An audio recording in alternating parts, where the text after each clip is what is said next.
धर्मपुरी के जंगल में पीलू अपने पति बंटी के साथ रहती थी। वो दोनों हनुमान जी के बहुत बड़े भक्त थे। हनुमान जी को हर दिन अपनी दुकान का सबसे पहला बर्फ का गोला भोग लगाते थे और उन्हें सुंदर सुंदर फूल और खुशबूदार अगरबत्ती अर्पित करते थे। वो कभी भी हनुमान जी से कुछ नहीं मांगते थे और उनकी बहुत सेवा करते थे। वो दोनों अपना एक छोटा सा बर्फ के गोले का ठेला चलाते थे। उनके फ्लेवर्स के बर्फ के गोले बच्चे हो या बूढ़े सबको बहुत पसंद आते थे। पिल्लू दीदी, मुझे मैंगो और ग्रेप फ्लेवर का मिक्स गोला और मेरी पत्नी को काला खट्टा गोला देना। जी टिल्लू भैया, आपके यहाँ के बर्फ के गोले इतने टेस्टी है कि जिसकी हद नहीं है। कोई भी आपके जैसे टेस्टी बर्फ का गोला बना ही नहीं सकता है।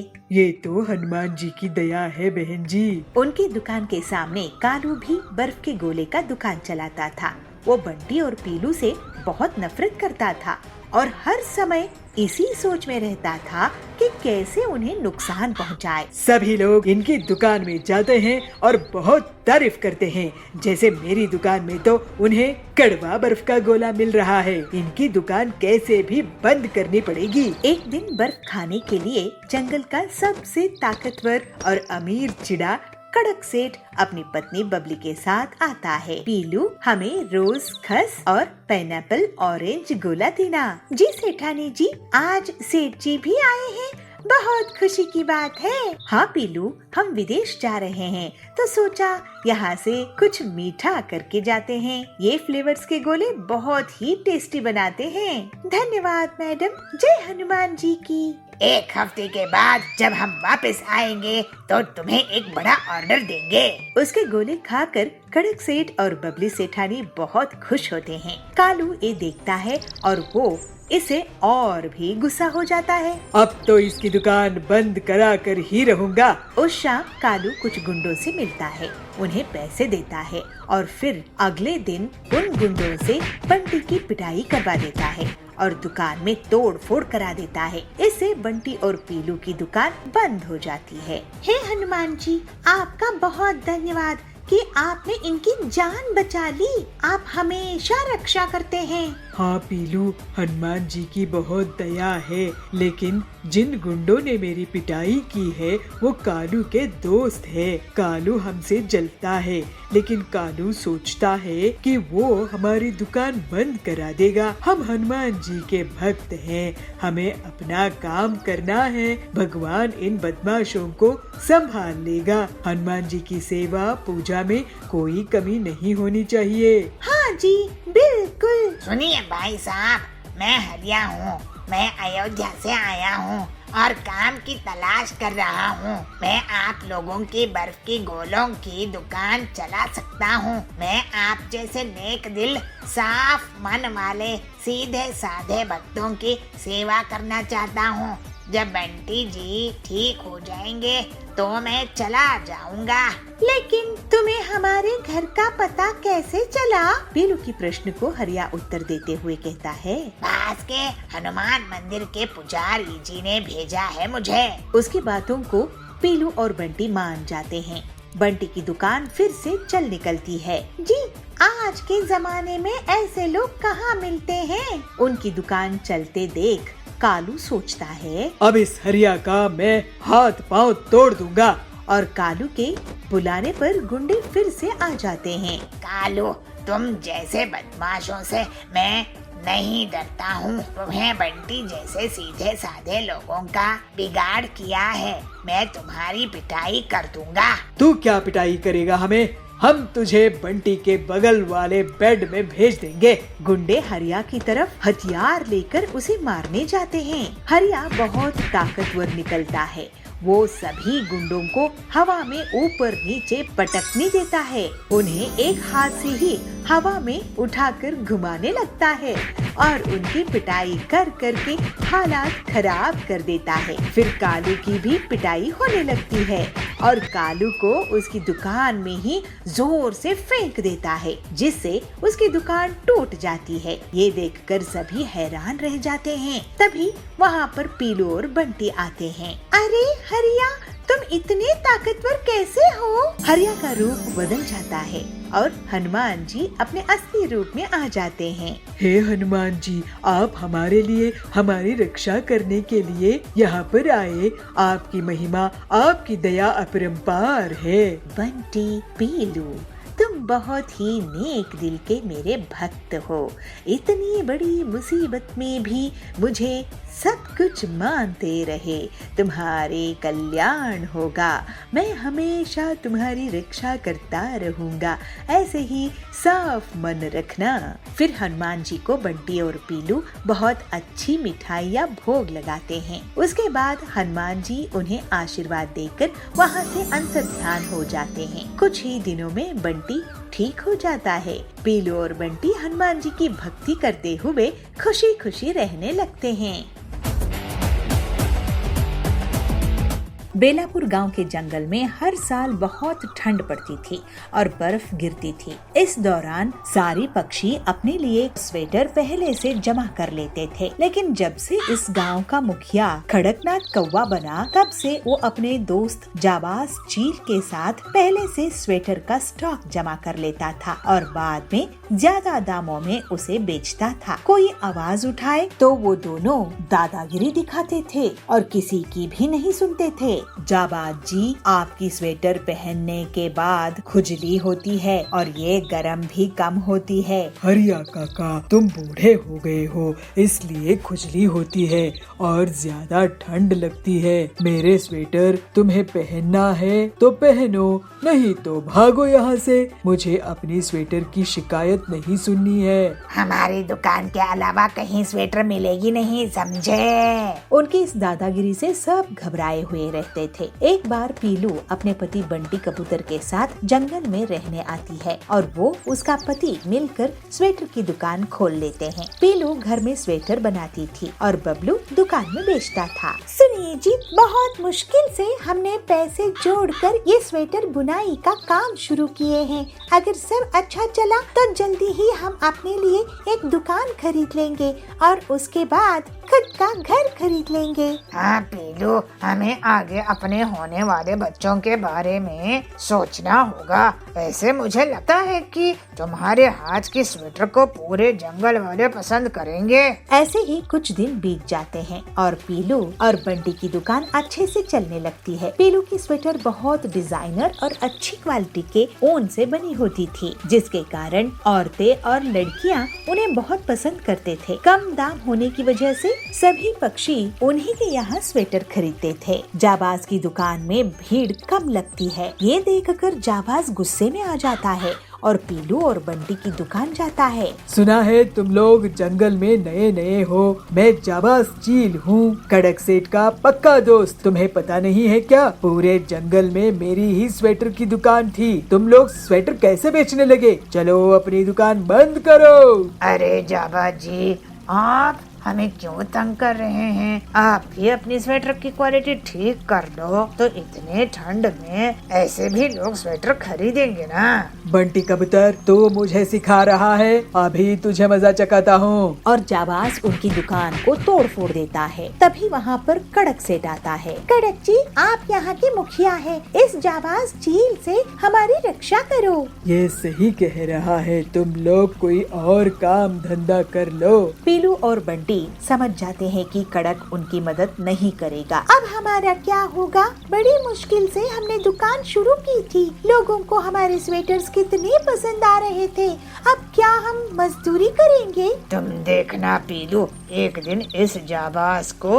और इस कड़क सेठ को इनके बुरे कर्मों की बहुत बड़ी सजा मिलेगी। ऐसे ही कुछ दिन बीत जाते हैं और ठंडी का मौसम आ जाता है। पूरे जंगल में बर्फबारी शुरू हो जाती है। सुनो जाबाज, मुझे पता चला है कि इस बार बहुत ज्यादा बर्फबारी होगी। इस बार जंगल बर्फ से ढक जाएगी। ऐसा पहले कभी नहीं हुआ था। बहुत ठंड भी पड़ेगी। ये तो बहुत अच्छी खबर है खड़क। तूफानी बर्फबारी में हम और भी ज्यादा पैसे कमाएंगे और ज्यादा दामों से स्वेटर बेचेंगे और कोई हमें मनमानी करने से रोक नहीं पाएगा, क्योंकि लोगों के पास स्वेटर खरीदने के लिए कोई और दुकान दुकान ही नहीं है ना। अब तो हम और भी अमीर बन जाएंगे। ये बात पीलू एक पेड़ के पीछे से सुन लेती है और तुरंत बंटी को सब कुछ बता देती है। बंटी ये सुनकर हैरान हो जाता है। ये तो तुम बहुत अच्छी खबर लाई हो पीलू, क्योंकि जब बर्फबारी होगी तब हम भी स्वेटर बेचेंगे, लेकिन कम दामों में। उसके बाद देखना कि इन दोनों बदमाशों के साथ क्या होता है।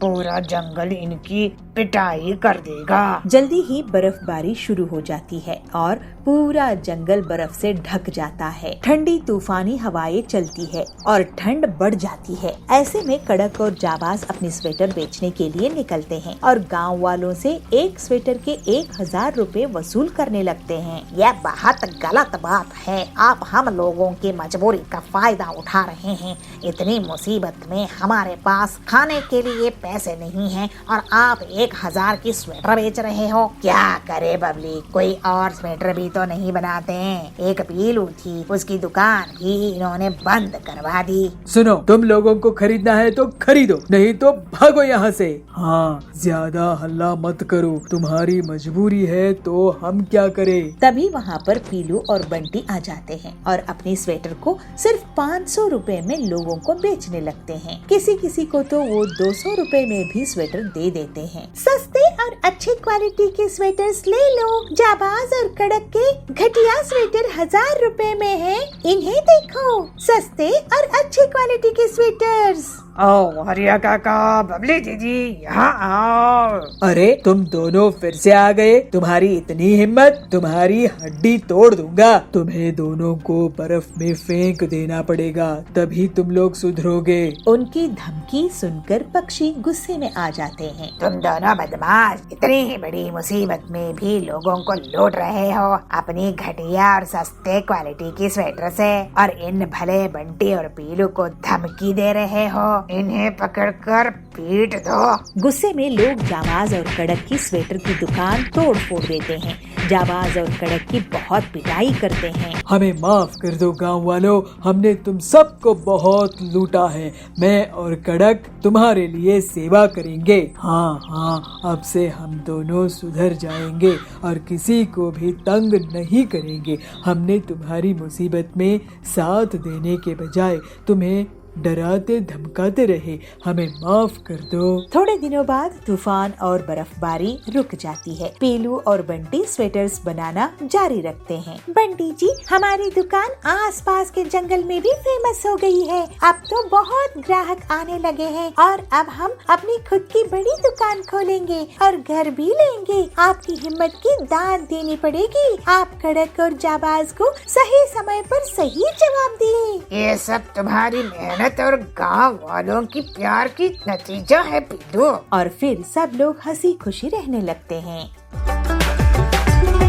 कुछ समय बाद उसकी शादी हो गई। उसके ससुर ने उसको तिजोरी की चाबी और बाकी सभी जिम्मेदारी सौंप दी।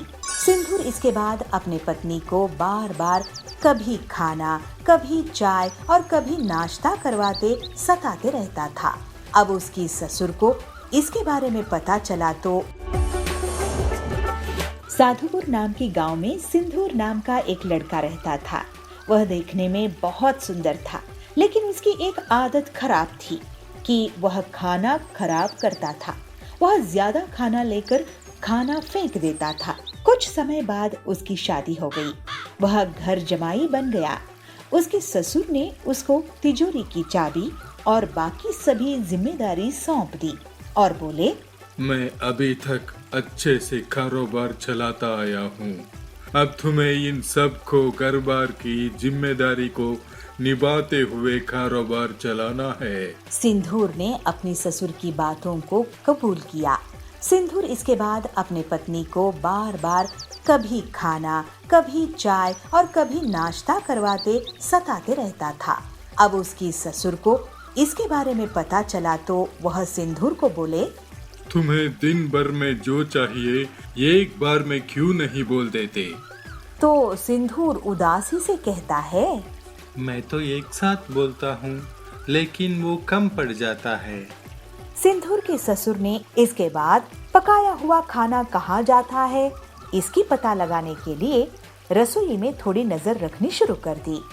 कुछ दिन रसोई में देखने पर उनको पता चला कि सिंदूर की मांग के अनुसार ज्यादा खाना बनता और वह पूरा न खाने की वजह से बहुत सारा खाना फ्रिज में पड़ा रहता था। इसको देख के चिंतित ससुर सिंदूर को खाने की अहमियत के बारे में सिखाने की ठान ली। एक दिन उन्होंने सिंदूर को बुलाकर कहा, हमारे पहले वाले नौकर के बच्चे की तबीयत ठीक नहीं है, मुझे वहाँ जाना है, क्या तुम भी चलोगे? सिंदूर भी अपने ससुर के साथ जाने के लिए तैयार हो गया।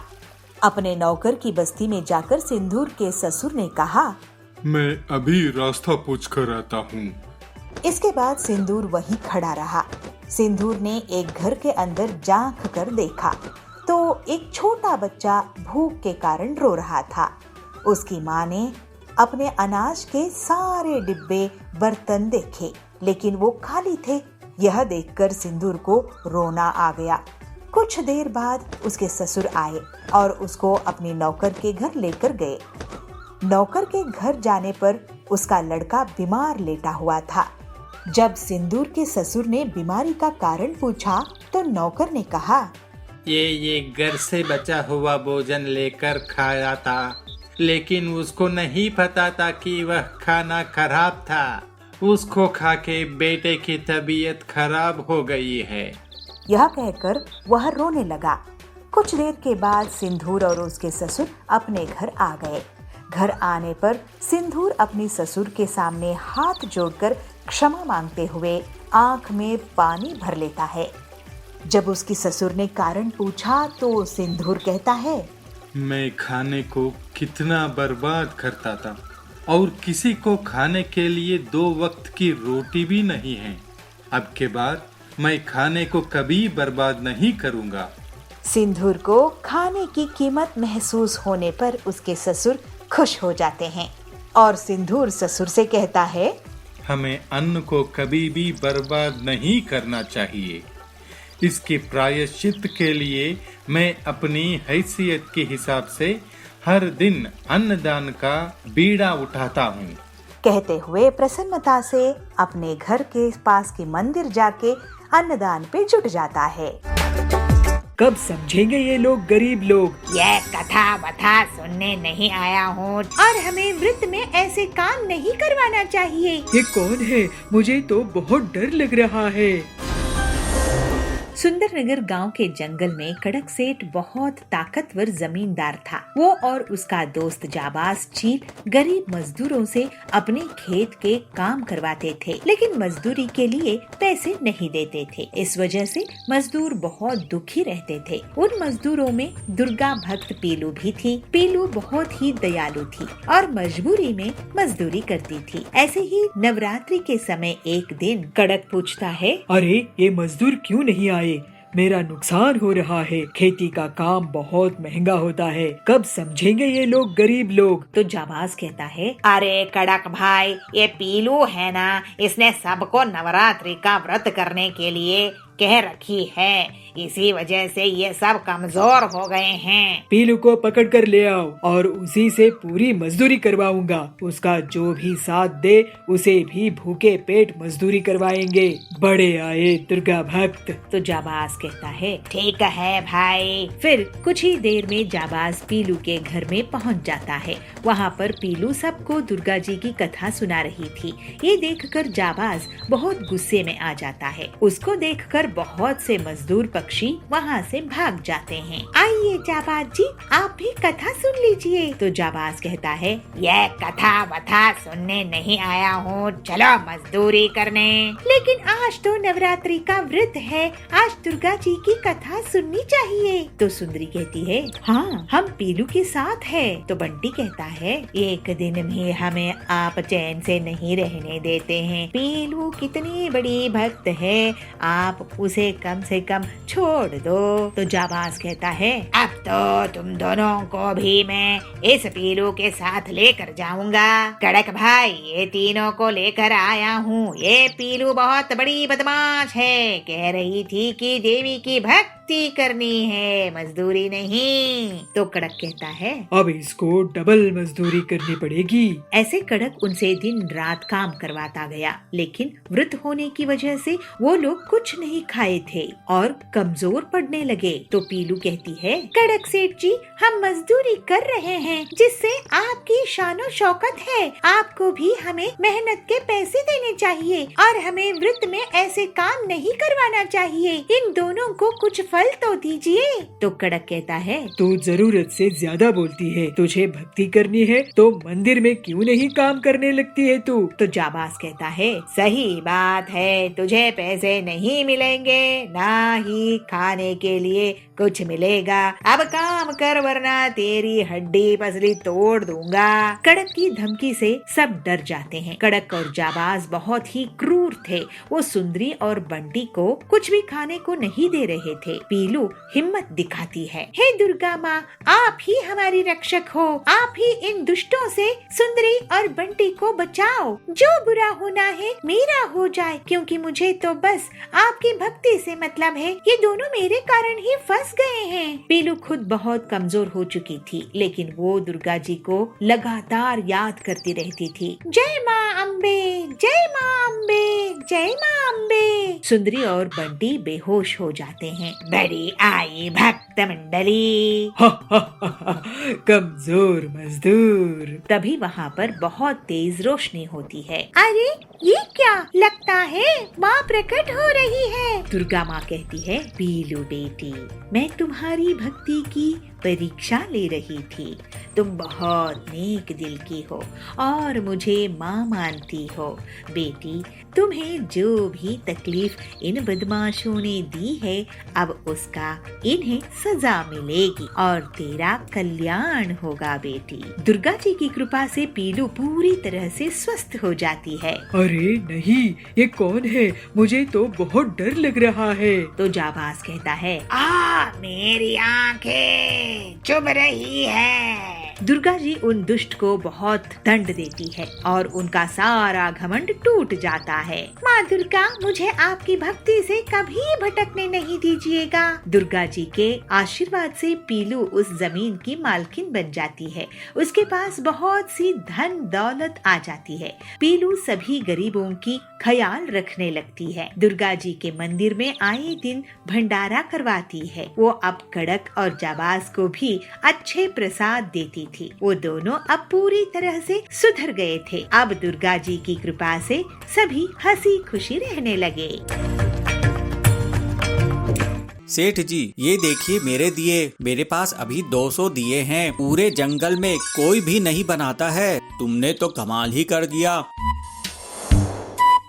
श्यामपुर के गांव में पीलू चिड़िया अपने पिता टिल्लू के साथ रहा करती थी। टिल्लू किराना दुकान में काम किया करता था और जब भी दिवाली का मौसम आता तो वो सुंदर सुंदर मिट्टी के दिए बनाकर बेचता था। इस तरह दिवाली में दिए बनाकर बेचने से टिल्लू की ऊपरी कमाई हो जाती थी। एक बार ऐसे ही दिवाली का त्योहार आता है और टिल्लू की तबीयत खराब हो जाती है। वो घर में जब दिए बना रहा होता है तब उसे चक्कर आ जाता है और वो जोर से जमीन पर गिर जाता है। इस पर पीलू आकर उससे कहती है, पिताजी, आपकी तबीयत खराब है, आप आराम कीजिए, अब आप दिए मत बनाइए। अरे बेटी, अभी तो दिवाली का त्योहार है, अगर मैं दिए नहीं बनाऊंगा तो मेरी ऊपरी कमाई कैसे होगी? फिर तेरी शादी के लिए भी तो पैसे जोड़ने हैं कि नहीं? पिताजी, आप दवाई खाकर आराम कीजिए, मैं दिए बना लूंगी और उन्हें बेच दूंगी। अरे पीलू, तू क्या क्या करेगी?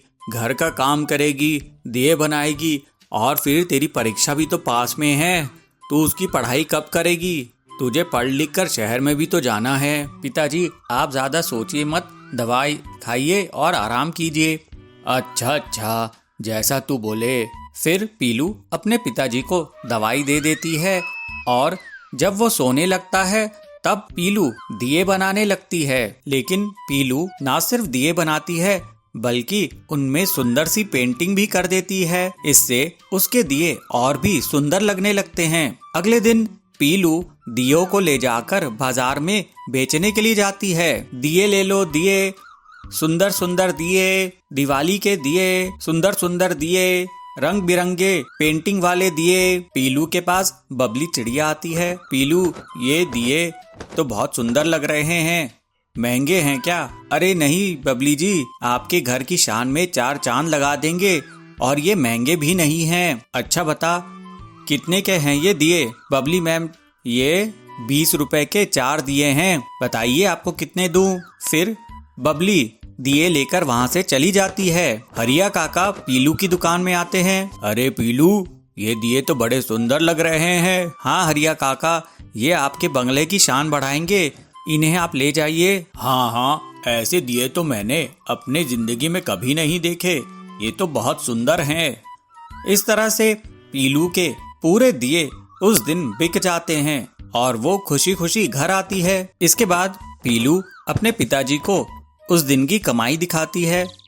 उसके पिताजी बहुत खुश होते हैं और कहते हैं, अरे वाह पीलू, तूने तो कमाल ही कर दिया, तेरे दिए वाकई में बहुत सुंदर हैं। चल अब तू भोजन कर ले, दिन भर से तू थक गई होगी। फिर पीलू भोजन करके वापस से दिए बनाने में जुट जाती है। अगले दिन पीलू दिए लेकर उस बाजार में जाती है जहाँ पर अमीर पक्षी खरीदारी करने आया करते थे। वो वहाँ देखती है कि एक बड़ी दुकान वाला एक गरीब मजदूर को डांट रहा है। तुमको मैंने 1000 दियों का ऑर्डर दिया था, लेकिन तुमने अभी तक मुझे सिर्फ 100 ही दिए दिए हैं। अब बताओ, मेरे इतने बड़े बड़े अमीर ग्राहकों को मैं क्या जवाब दूंगा? माफ कर दीजिए सेठ जी, मैंने इस बार दिए बनाते समय मिट्टी में ज्यादा पानी डाल दिया तो मिट्टी पतली हो गई, इस वजह से मैं आपको दिए नहीं बना के दे पाया हूँ। अरे तूने मिट्टी में पानी मिलाया या पानी में मिट्टी मिला दिया है? तेरी वजह से नुकसान तो मेरा ही हुआ ना। ये सुनकर पीलू दुकान वाले के पास जाती है और कहती है, सेठ जी ये देखिए मेरे दिए, मेरे पास अभी 200 दिए हैं, अगर आप कहें तो मैं आपका ऑर्डर पूरा कर दूंगी। ये दिए पूरे जंगल में कोई भी नहीं बनाता है, ऐसे पेंटिंग वाले सुंदर दिए पूरे जंगल में कोई भी नहीं बनाता है। अरे वाह, ऐसे दिए तो अमीर लोगों को बहुत पसंद आएंगे। लेकिन चिड़िया, तुम 1000 दियों का ऑर्डर पूरा कर पाओगी? पीलू हाँ कहकर उसे 200 दिए देकर चली जाती है और घर में दिन रात मेहनत करती है और 1000 दियों का ऑर्डर पूरा करती है। 1000 दिए ले जाकर पीलू दुकान वाले को देती है। वाह पीलू चिड़िया, तुमने तो कमाल ही कर दिया, तुम्हारे दिए अमीर चिड़ियाओं को जरूर पसंद आएंगे, फिर अगली बार मैं तुम्हें और भी बड़ा ऑर्डर दूंगा। इस तरह से पीलू रिकॉर्ड तोड़ दिए बनाती है और उसकी रिकॉर्ड तोड़ कमाई होती है। फिर पीलू अपने पिता के साथ खुशी खुशी रहने लगती है। गरीब लोगों की सेवा के लिए दुकान नहीं खोली है मैंने। मैं तुम्हारी दुकान चलने नहीं दूंगी, मैं तुम्हारी दुकान बंद करवा के ही रहूंगी। जबलपुर गांव के जंगल में बबली कौवी एक ठेले में गन्ने का जूस बेचा करती थी। उसकी दुकान बहुत अच्छे से चलती थी और गर्मी में तो ग्राहकों की हमेशा से भीड़ लगी रहती थी। बबली सबसे बहुत अच्छे से बात करती थी। ऐसे ही बहुत समय तक काम करते हुए उसने बहुत पैसे कमाए और फिर कालू कौवे से शादी कर ली। अपनी सफलता के कारण उसको बहुत घमंड हो गया था और वो गरीब ग्राहकों से बदतमीजी से बात करती थी। बबली दीदी, मुझे 2 ग्लास ताजा गन्ने का जूस देना, मैं आपको पैसा कल दे दूंगा। अगर कल पैसे देने हैं तो कल ही जूस पीना, तुम गरीब लोगों की सेवा के लिए दुकान नहीं खोली है मैंने। अरे बबली दीदी, आप ऐसे कैसे बात कर रही है? मैं तो आपका रेगुलर ग्राहक हूँ। देखो बंटी भैया, पैसे रखो और जूस पियो। और हाँ, आज से गर्मी शुरू हो रही है ना, आज से 20 रुपया ग्लास नहीं बल्कि 40 रुपया ग्लास गन्ने का जूस मिलेगा। इस तरह से बबली बहुत घमंड हो चुकी थी। गरीब ग्राहकों से पैसे रखवाती थी, फिर गन्ने का जूस देती थी। कोई गन्ने का जूस नहीं बेचा था जिसकी बबली फायदा उठा रही थी। लेकिन अगले ही दिन बबली की दुकान के सामने पीलू चिड़िया अपना गन्ने का जूस का ठेला खोलती है। उसकी दुकान चलती देखकर बबली उसे जलने लगती है। पीलू चिड़िया, तुम मेरे ठेले के सामने गन्ने का जूस क्यों बेच रही हो? मैं तुम्हारी दुकान चलने नहीं दूंगी। अरे सुंदरी दीदी, गुस्सा मत करो।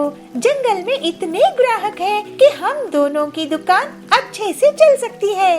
पीलू की बातें सुनकर बबली चुप हो जाती है। पीलू अपने ग्राहकों से बहुत अच्छे से बात करती थी, जबकि बबली अभी भी बहुत घमंड से रहती थी। जल्द ही पीलू की दुकान में भीड़ लगने लगती है, क्योंकि वो गन्ने का जूस को सिर्फ 15 रुपए में बेचा करती थी। ये पीलू तो बहुत ही चालाक निकली, सस्ते दामों में जूस बेच रही है। इसकी दुकान बंद करवा दूंगी। मैं भी दाम कम कर देती हूँ, लेकिन उतने पैसों में मैं गन्ने का जूस नहीं बेचूंगी, बल्कि केमिकल वाला नकली मिलावटी जूस बेचूंगी। ग्लास का जंबो साइज बड़ा देखकर जंगल वाले मेरे ही पास आएंगे और पीलू की दुकान बंद हो जाएगी। फिर ऐसा सोचकर बबली अपने घर में केमिकल वाला जूस तैयार करती है और मन ही मन बहुत खुश होती है। जंबो गन्ने का जूस ले लो, जंबो गन्ने का जूस। इतने बड़े गन्ने का जूस कभी नहीं देखे होंगे। जंगल के पक्षी बबली की आवाज सुनकर उसकी दुकान की तरफ भागते हैं और ग्लास का साइज देखकर लालच में आ जाते हैं और सिर्फ कुछ ही मिनट्स में बबली के जंबो गन्ने का जूस बिक जाता है। देखा पीलू चिड़िया, मुझसे पंगा लेने का नतीजा, मैं तुम्हारी दुकान बंद करवा के ही रहूंगी। उसी दिन से पीलू की दुकान में ग्राहकों की कमी होने लगती है और अगले दिन से तो कोई भी उसकी दुकान नहीं जाता है। थोड़े ही दिनों में पीलू को दुकान बंद करने की नौबत आ जाती है। तभी एक दिन डॉक्टर हरिया उसकी दुकान पहुंचते हैं। पहले मुझे एक गिलास जूस देना, बबली की दुकान में भीड़ है, मुझे लेट हो रहा है, नहीं तो मैं उसी की दुकान में जाता। ये लीजिए डॉक्टर सर। अरे वाह, ये बहुत ताज़ा है। ऐसा करो, तुम मेरे हॉस्पिटल में रोज 20 गिलास भेज दिया करो मरीज के लिए।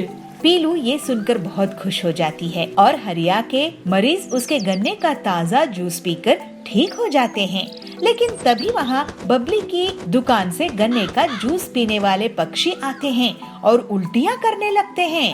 अरे ये क्या, इन्हें तो उल्टियाँ हो रही है। उनका टेस्ट होता है और उनसे हरिया पूछता है कि वो लोग क्या खाए पिए थे। तब वो बताते हैं कि रोज वो बबली के यहाँ जूस पीते हैं। बबली, तुमने इस गन्ने की जूस में क्या मिलाया है? तुम्हें पता है सबको किडनी में स्टोन्स हो गए हैं। इन सब की तबीयत खराब हो गई है तुम्हारी दुकान का गन्ने का जूस पीकर। अरे ये लोग पीलू की दुकान का जूस पिया करते थे। फिर हरिया बताता है कि पीलू की दुकान के जूस से उसके बीमार मरीज ठीक हो गए हैं। इसके पहले बबली कुछ बोल पाती, सभी पक्षी उसको घेर लेते हैं। बबली, तुम हमसे इतना सारा पैसा लेती हो गन्ने के जूस का, लेकिन ये जहर बेच रही हो। वो पीलू कम दाम में भी हमें स्वादिष्ट और सेहतमंद गन्ने का जूस पिलाती है। अब तुम्हें इसका हर्जाना भुगतना होगा। ऐसा कहकर सभी पक्षी बबली को पुलिस के हवाले कर देते हैं। पीलू पूरी ईमानदारी के साथ स्वादिष्ट गन्ने का जूस बेचना जारी रखती है और जंगल वाले उसकी बहुत तारीफ करते हैं। अब जंगल में बस उसी की गन्ने का जूस का दुकान थी। पीलू और बाकी लोग अब हंसी खुशी रहने लगते हैं।